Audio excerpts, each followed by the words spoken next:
Very good, and welcome to Decorate Your House. In the previous chapter, from the first day of the kitchen renovation, we saw how we dismantled the kitchen and how we put up the plasterboard structure. So stay to watch this entire video because we are going to show how on days 2 and 3 we installed the plasterboard. And one of the most important things, how did we tile the entire wall?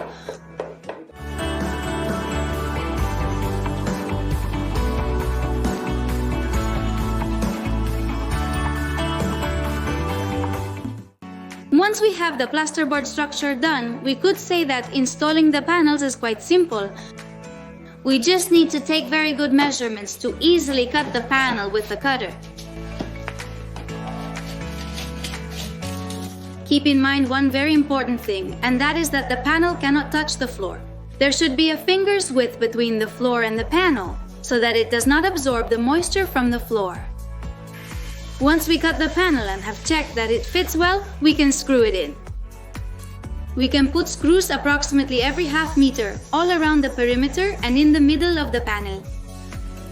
If no one can hold the panel to screw it in without touching the floor, you can put pieces of drywall on the bottom to raise it. Once we have the panels glued, we need to cover the joints, screws, and corners with tape and putty.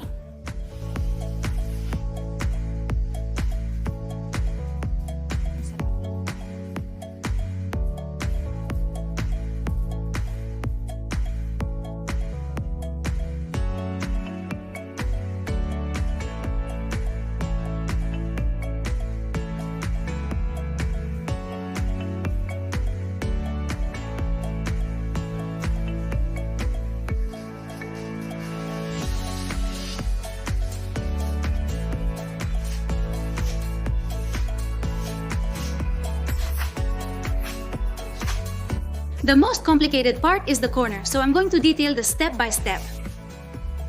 We put putty for plasterboard in the corner with a spatula and take special tape for corners. I say it's special because it's metallic, so it has greater resistance to impacts. We measure with this tape the part we are going to cover and cut it. We fold it and place it. Next, we put more putty on top with the help of a spatula. Once it has dried, we could sand it until it is completely level. Next, we paint all the drywall except for the part where we were going to place the tiles. We apply multi-purpose flexible adhesive mortar, spreading it with a trowel on the wall and then using a notched trowel to increase adhesion.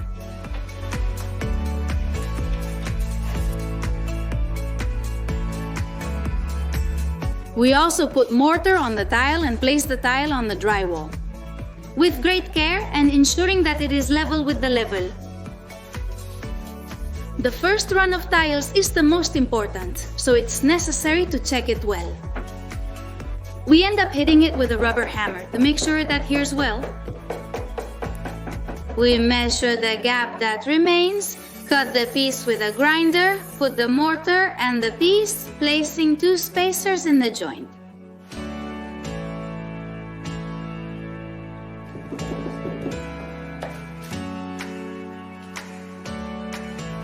We continue with the rest following the same steps that I have explained to you. Place the mortar on the plasterboard or wall and on the tile, pass the notched trowel, place the tile, check with the level and hit with a rubber hammer. Next, place the spacers for the corners. We installed this wall entirely in this way. But next, you'll see how we used another method to place the tiles with a leveler, which really helped us a lot to make them completely straight. The day after installing the plasterboard and the tile wall, we moved all the furniture that was on the wall to place the tiles on it. Before placing the tiles, we installed the remaining floor. When we put the kitchen floor down, we weren't going to remodel it, yet we saved some laminate floor slats for when the time came to install it. And now was the time. You have a video that I will leave in suggestions and in the description, where we show how to install laminate flooring. Once the floor was ready, we cleaned the entire wall and applied primer as a professional recommended it to us, so that the new tile would adhere better. this is a question you often ask us. Can you place tile over tile? We asked in several places, and they told us we wouldn't have a problem. As long as we used this primer, the old tiles were in good condition, and we used the mortar, multi-purpose flexible adhesive. The leveling system sent us this pack to level the tiles, and first of all, we tried it to see how well it worked. As we found it very practical, we started placing them with this new system. So we put the flexible adhesive mortar on the wall and the tile. We passed the notched trowel, we placed the first tile and put the blue piece, which is the spacer, then the other tile, the black piece. And we apply pressure until you can't exert any more force. As I was saying before, it's very important that the first row of tiles is perfectly level, as it will set the position for the rest, so the use of the level is essential. If you're enjoying our video, don't forget to hit the like button, subscribe, and turn on the notification bell.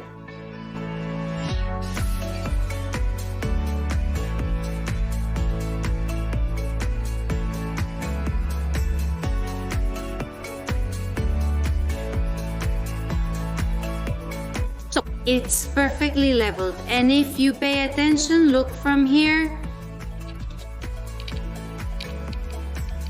It looks very, very good. Once we have the wall finished and the mortar underneath has dried, we can start removing these pieces. To remove them is very simple. Always, we have to use a hammer, and we always have to hit it on this side here. And we give it a dry hit. It's perfect, you can't see anything. We'll remove this one too. It's done. For these, we need to do it like this from top to bottom.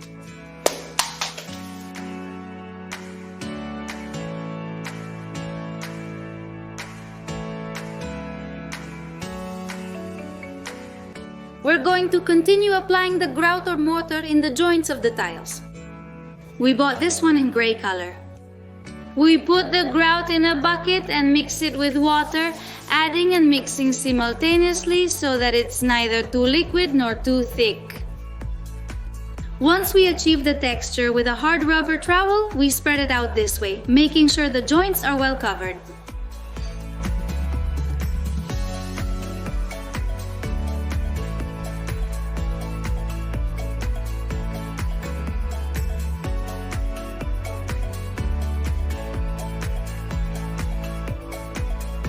After about 10 minutes, and the grout on the tile appears dry, we use a sponge with water to remove the residue. They sell a special sponge with a handle to make it easier to remove the excess grout. But honestly, we bought these sponges for 80 cents and it turned out great.